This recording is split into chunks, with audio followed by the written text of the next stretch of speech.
Bismillahirrahmanirrahim. Qala al-musannifu rahimahullah wa nafa'ana bihi wa bi ulumihi wa bidaraini amin ya rabbal alamin.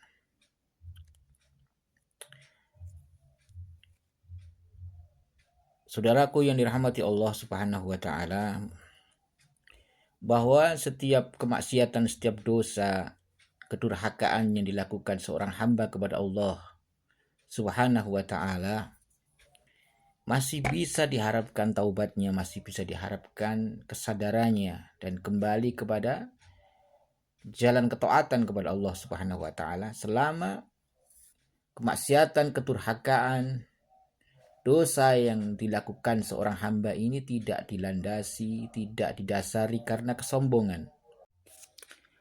Berbeda tentunya dengan kemaksiatan, kedurhakaan, pembangkangan yang dilakukan iblis kepada Allah Subhanahu wa taala atas perintah Allah Subhanahu wa taala yang didasari dengan kesombongan, dengan takabur, dengan merasa dirinya lebih baik, lebih mulia.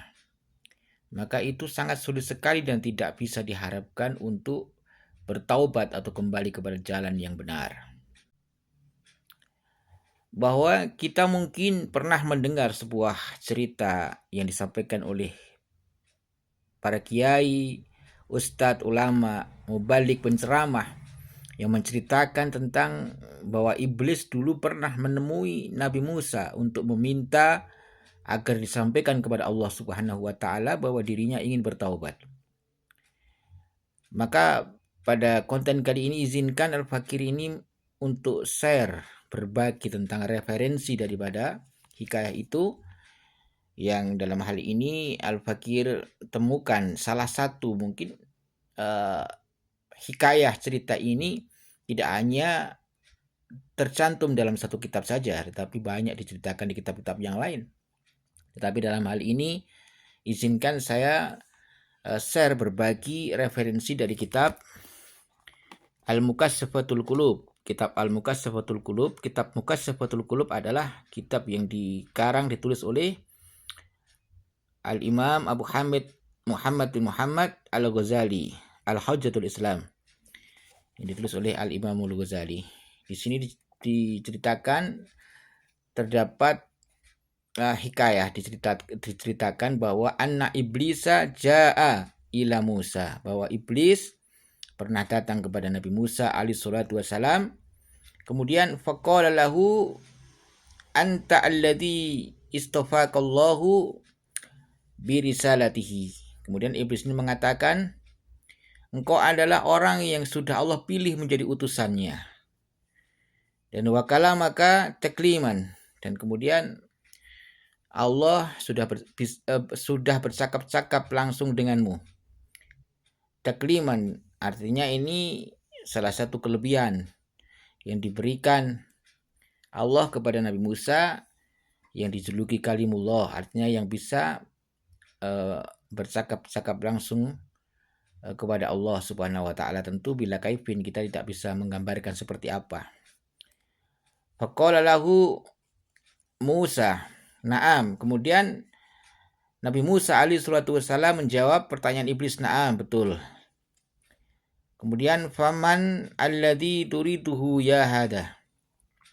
Kemudian Nabi Musa menanyakan, siapa yang menghendakimu, apa yang engkau kehendaki dariku lah, istilahnya bahasanya apa yang kau mau.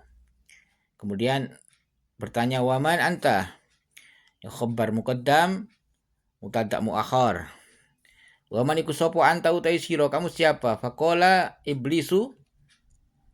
Kemudian iblis menjawab, atau iblis mengatakan, ya Musa, wahai Musa,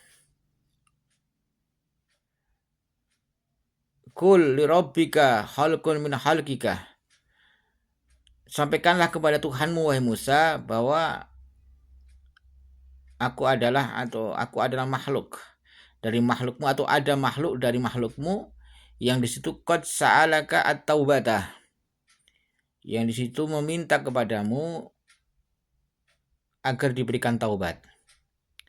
Kemudian ini yang disampaikan iblis ya. Ini iblis menyampaikan kepada Nabi Musa Qul li rabbika, wahai Musa, sampaikan kepada Tuhanmu bahwa ada makhluk dari makhlukmu yang memintamu taubat agar diberikan taubat.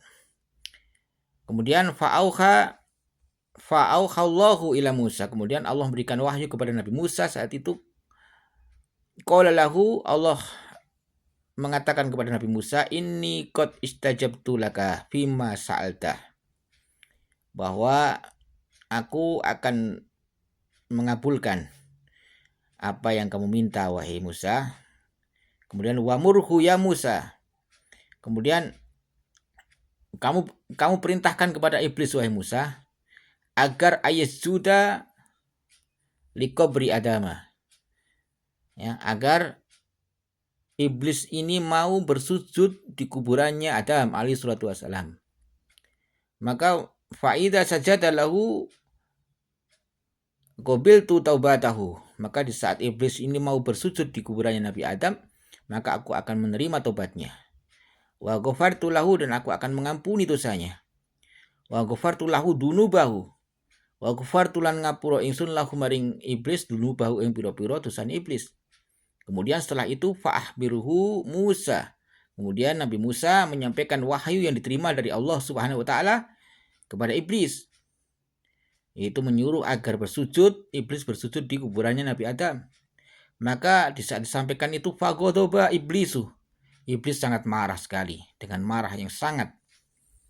Kemudian wastakbaro, dan muncul sifat aslinya yaitu takabur, gumede. Ya. Kemudian waqala ya Musa, kemudian iblis ini mengatakan, ya Musa, wahai Musa, anna lam asjud lahu fil jannati. Wahai Musa, aku tidak mau bersujud kepada Adam dulu di saat Adam ini masih hidup di surga. Maka fakaifa asjudu lahu wa huwa mayyitun. Maka bagaimana mungkin aku sekarang bersujud sedangkan Adam sekarang sudah mati? Ini adalah jawaban iblis. Sebenarnya iblis ini masih bisa masih diberi kesempatan atas rekomendasi, ya, bantuan daripada Nabi Musa alaihi salatu wassalam agar Allah menerima taubatnya. Tetapi karena memang iblis ini sombong, angkuh, ya, maka dia tidak mau bertaubat, tidak mau menjalankan perintah Allah Subhanahu wa taala karena gengsinya, karena takaburnya, karena kesombongannya.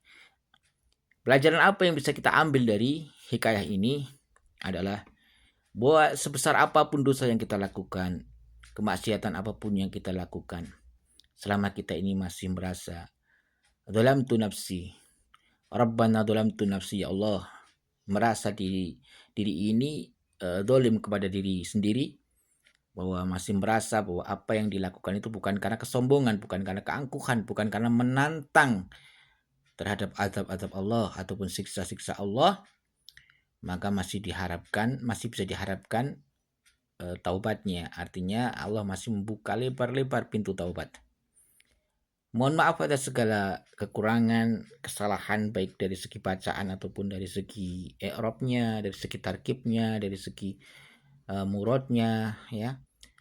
Semoga Allah memaafkan dan semoga kita diberikan kekuatan untuk beramal, dan semoga Allah menetapkan kita menjadi hamba-hamba yang bertaubat, dan Allah menjauhkan kita dari sifat-sifat takabur, sifat angkuh, sifat sombong, sifat merasa anna khairu minhu atau anna khairu minka, aku lebih baik darinya, aku lebih baik darimu. Wallahu a'lam bishawab.